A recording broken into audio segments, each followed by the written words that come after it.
Hey guys, सबका स्वागत है स्टार्टर माइंड पे।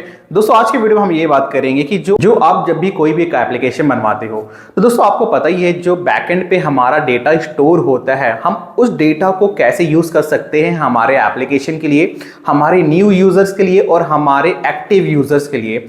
किसी को भी नहीं पता होता है कि हम जब भी एक एप्लीकेशन बिल्ड करते हैं, हमारा जो भी डेटा जितनी भी स्टोर होता है जो सर्वर पे, हम उस डेटा को कैसे यूज कर सकते हैं। इसके बारे में दोस्तों इस वीडियो में हम ब्रीफ में जानेंगे दोस्तों, तो वीडियो को एंड तक बने रहिएगा, क्योंकि दोस्तों बहुत लोग को पता नहीं होता कि हम यूजर्स के जो डेटा होते हैं उसको हम कैसे यूज कर सकते हैं अपने एप्लीकेशन के लिए। तो दोस्तों वीडियो को एंड तक जरूर देखिएगा।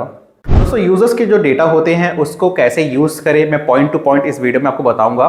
लेकिन उससे पहले मैं आपको एक चीज और बताना चाहता हूं जो यूजर्स को पता नहीं होता है। एक तो होता है क्या है कि जब भी हम अपने एप्लीकेशन को बिल्ड करते हैं, आप सभी को पता ही होगा कि हम सर्वर कनेक्ट करते हैं तो जाके हमारा एप्लीकेशन चलता है।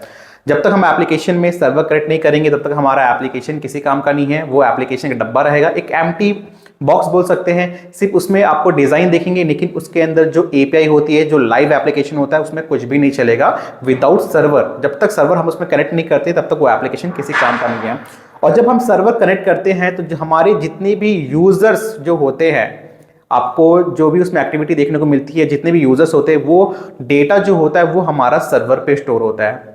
लेकिन दोस्तों होता है क्या है कि बहुत सारे यूजर्स जब भी डेवलपर्स एप्लीकेशन बनवाते हैं, लेकिन वो मिस्टेक कहाँ करते हैं कि खुद का सर्वर होता है वो यूज नहीं करते हैं, वो डेवलपर के सर्वर को यूज करते हैं। तो दोस्तों उससे ये प्रॉब्लम होता है। लक बाई चांस मान लीजिए आपने एप्लीकेशन बनाया, एप्लीकेशन बनाने के बाद आपका डेवलपर का किसी चीज में बहस हो जा रहा है या कोई चीजें आपको डेवलपर की पसंद नहीं आ रही है, तो आप अपने एप्लीकेशन का काम उनसे बंद करवा दे रहे हो। लेकिन दोस्तों जो आपके यूजर्स का जो डेटा होता है वो किसके पास रहता है? आपने एप्लीकेशन का काम बंद करवा दिया, सब कुछ ठप करवा दिया, लेकिन आप चाहते कि मैं अपने एप्लीकेशन को फिर से बनवाऊं किसी और से, मैं फिर से सारी चीज़ों को स्टार्ट करूं। लेकिन दोस्तों आपका जो डेटा रहता है वो आपके सर्वर पे नहीं रहता है, क्योंकि आपने खुद का सर्वर परचेस नहीं किया था। आपने क्या किया था कि जो डेवलपर का सर्वर था आपने उसको कनेक्ट करवाया था वहां से। तो डेवलपर अगर आपको सर्वर की आईडी पासवर्ड नहीं देगा तो दोस्तों आप अपने एप्लीकेशन के लिए कुछ भी नहीं कर सकते हो। इवन जो आपने एप्लीकेशन पर अपनी मेहनत की थी, प्रमोशंस किया था एक यूजर्स लाने के लिए, वो सारे के सारे टोटली वेस्ट हो जाएंगे। तो दोस्तों कभी भी जब एप्लीकेशन बनवाते हो तो खुद का सर्वर रखें, ये बहुत ज्यादा इंपॉर्टेंट है। आप डेवलपर के सर्वर को यूज ही मत कीजिए जब भी एप्लीकेशन बनवाते हैं। 500, 1000 मल्टीपल ऐसे सर्वर हैं जो एक अच्छे कॉस्टिंग में आ जाता है। तो आप स्टार्टिंग में या सर्वर लगवाना भी चाहते हैं तो खुद का सर्वर परचेस कीजिए, अपने ही मेल आईडी पे करवाइएगा, ना कि डेवलपर के मेल आईडी पे। खुद का मेल आईडी रखिए, ठीक है, अपने ही मेल आईडी पे आप सर्वर परचेस कराइए और उसका जो आईडी पासवर्ड होता है वो आप डेवलपर को शेयर कर दीजिए।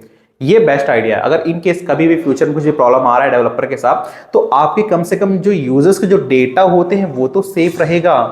मान लीजिए अगर एप्लीकेशन का कोड आपने लिया नहीं, लेकिन आपके पास क्या है, डेटा है यूजर्स का आपके सर्वर पे, तो वो डेटा को आप कहीं पे भी यूज कर सकते हो। कोई भी एक जब न्यू एप्लीकेशन बिल्ड करते हो तो आपका वो जो डेटा होता है बहुत ज्यादा काम आता है। चलिए मैं आपको बताता हूं वो डेटा को कैसे यूज करें।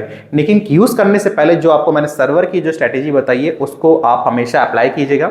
अदरवाइज मैं आपको कहीं ना कहीं प्रॉब्लम जब आपको आएगा तो आपको मेरी वीडियो की जो बातें हैं वो याद आएगी, हाँ सर ने ये बताया था, ये हमें करना चाहिए था उस टाइम पे। तो चलिए दोस्तों मैं आपको पॉइंट टू पॉइंट बताता हूं कि हम डेटा को कैसे यूज कर सकते हैं। सबसे पहले दोस्तों जो हमारे एप्लीकेशन का जो डेटा होते हैं, हम बैकएंड में क्या देख पाते हैं कि हमारे एप्लीकेशन पे एक्टिव यूजर्स कितने हैं। मोस्टली केस में क्या होता है कि जितने भी एप्लीकेशन कोई भी डेवलपर जो बना के देते हैं, लेकिन उसमें बैकएंड में ये कोड करते ही नहीं है कि आपके एप्लीकेशन पे एक्टिव यूजर्स कितने हैं, कितने लोग आपके एप्लीकेशन को यूज कर रहे हैं, कितने लोग ने आपके एप्लीकेशन को डिलीट कर दिया है। तो ये सारी चीजें आपको देखने को कहाँ मिलते हैं, आपके सर्वर पे, मतलब बैकएंड का जो डेटा होता है वहां पे सारे के सारे चीजें आपको देखने को मिलती है कि आपके एप्लीकेशन पे कितने लोग अभी एक्टिव है और कितने लोगों ने आपके एप्लीकेशन को डिलीट कर दिया है। अब इसका देखिए प्रॉफिट क्या होता है। आपका जो बैकएंड के जो डेटा को आपने देखा कि हाँ मेरे इतने यूजर्स एक्टिव है और मोस्टली यूजर ने मेरा एप्लीकेशन डिलीट कर दिया, तो आप क्या कर सकते हो, उस डेटा को यूज कर सकते हो। आप एक बैनर डिजाइन कीजिए, जितने भी जो डेटा होते हैं उसमें आपको name, mail ID, phone number तो ऑलरेडी वो कनेक्ट रहता है उसके अंदर। तो उस पर क्या कीजिए, आप नोटिफिकेशन भेजिए व्हाट्सएप के थ्रू, ठीक है, वो नंबर को सेव कीजिए, एक नया बैनर डिजाइन कीजिए, उसमें डिजाइन और फीचर्स ऐसे आप लिखवाइएगा मतलब ऐसे ऐड करवाइएगा कि आपके एप्लीकेशन में आपने कुछ चेंजेस किए, कुछ न्यू फीचर्स ऐड किया, कुछ ऐसे एडिशनल चीजें की हैं जो यूजर्स एप्लीकेशन को डाउनलोड करेगा तो उसको ज्यादा प्रॉफिट होगा वहां पे। तो ऐसे कुछ बैनर डिजाइन करवा के जो आपको जो बैकअप में जो डेटा था नोटिफिकेशन के थ्रू सारे उनको भेजिए, तो उससे क्या होगा 100% में मैं बोलता हूं, नहीं तो नहीं 30 to 40% तो आपके कस्टमर आएंगे दोबारा आपके एप्लीकेशन पे।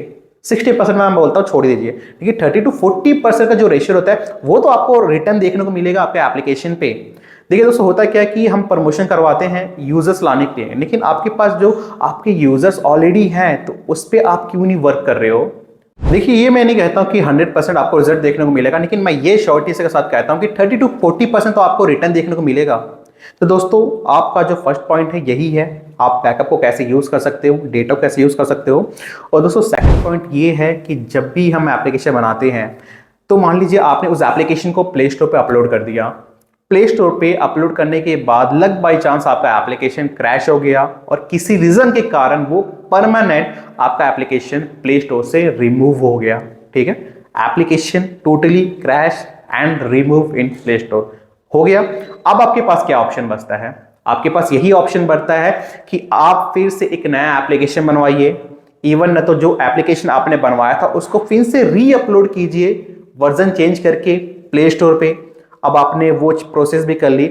अब दोस्तों, जो आपने मेहनत किया था एक एप्लीकेशन पे यूजर्स लाने के लिए, तो दोस्तों वो आपको फिर से रिपीट करना पड़ेगा। देखिए, रिपीट अगर आप नहीं करना चाहते हो, आपके पास उतना इन्वेस्ट नहीं है एक एप्लीकेशन पे इन्वेस्ट करने के लिए, तो दोस्तों आप अपने यूजर्स को कैसे ला सकते हो दोबारा?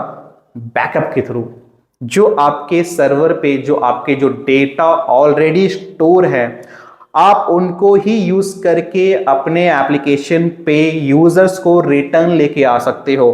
क्योंकि दोस्तों, यूजर्स को नहीं पता होता कि एप्लीकेशन कब रिमूव हो रहा है, एप्लीकेशन प्ले स्टोर पे है कि नहीं है।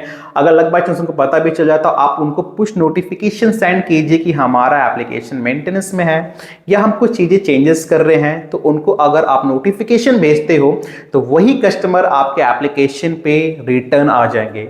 तो इससे भी दोस्तों आपकी मार्केटिंग का पैसा बच जा रहा है और आपके जो यूजर्स ऑलरेडी जो पहले से एप्लीकेशन पे थे वो रिटर्न आपको देखने को मिलते हैं। ये होता है दोस्तों सेकंड पॉइंट, और इवन हमारा सेकंड पॉइंट का काफी ज्यादा प्रॉफिट होता है।